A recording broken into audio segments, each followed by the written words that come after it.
World war 2 इंसानों के इतिहास में सबसे खूंखार वॉर रही है। कितने ही बड़े बड़े शहर तहस नहस हो गए पूरी तरीके से। London, Tokyo, Hamburg, Berlin. आज के दिन ऑलमोस्ट सारे जियोपॉलिटिकल इवेंट्स और इंटरनेशनल रिलेशंस को ट्रेस बैक किया जा सकता है इस एक वॉर से। वर्ल्ड वॉर 2 के छोटे मोटे किस्से तो मैंने आपको कई सुनाए हैं दोस्तों अपने पुराने वीडियोस में, लेकिन आज के वीडियो में आइए इसे गहराई से समझते हैं, स्टार्टिंग से लेकर एंड तक एग्जैक्टली क्या हुआ था, क्यों हुआ था और उसका क्या इम्पैक्ट पड़ा। ये है वर्ल्ड वॉर 2 की पूरी कहानी। It is difficult to track down one single event that sparked the conflict, for ultimately it was a series of events that conspired together to eventually light the flame of war. The world's most hated treaty, the Treaty of Versailles, thus starting World War II in 1939. The whole world is against Hitler and Hitlerism.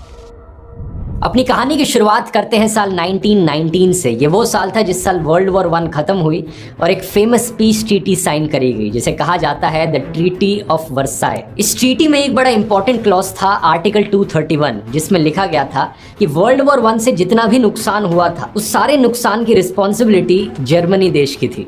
इस clause को war guilt clause भी कहा जाता है क्योंकि ये basically कह रहे थे कि भाई ये वॉर जिन भी देशों के बीच में हुई हो, गलती सिर्फ और सिर्फ जर्मनी की। असल में फ्रांस और ब्रिटेन चाहते थे कि जर्मनी एक भारी कॉस्ट पे करे इस वॉर को हारने की, और वो अपने सारे नुकसान की भरपाई जर्मनी से ही करना चाहते थे। नतीजा ये कि ट्रीटी ऑफ वर्साई के अकॉर्डिंग जर्मनी को $33 बिलियन का फाइन भरने को कहा गया बाकी और देशों को। ये आज के पैसों में $270 बिलियन होता है। ये इतना सारा पैसा होता है कि यकीन नहीं करोगे, साल 2010 में जाके जर्मनी ने आखिरी पेमेंट करी थी इस पैसे की। ऑलमोस्ट 100 साल का समय लग गया। और आप सोचोगे कि ये पैसे आते कहाँ से?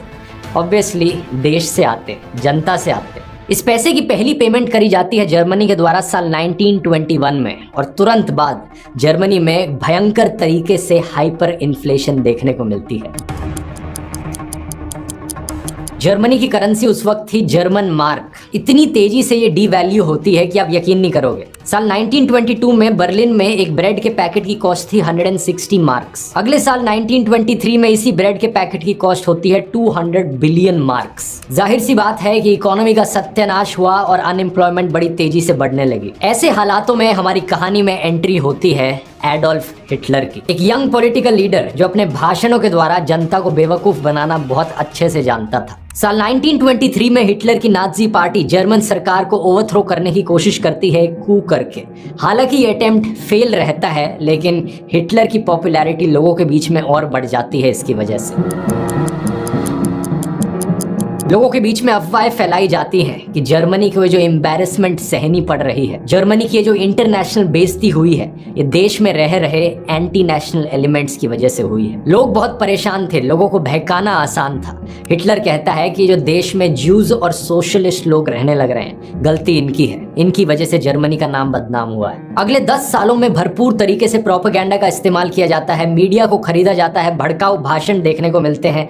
साल 1929 में ग्रेट डिप्रेशन भी देखने को मिलती है, जिसकी वजह से अनएम्प्लॉयमेंट की हालत बद से बदतर हो जाती है। 1933 में 6 मिलियन लोग अनएम्प्लॉयड होते हैं जर्मनी में। ढेरों लोग बेघर हो गए, बच्चे भूख के कारण मर रहे हैं।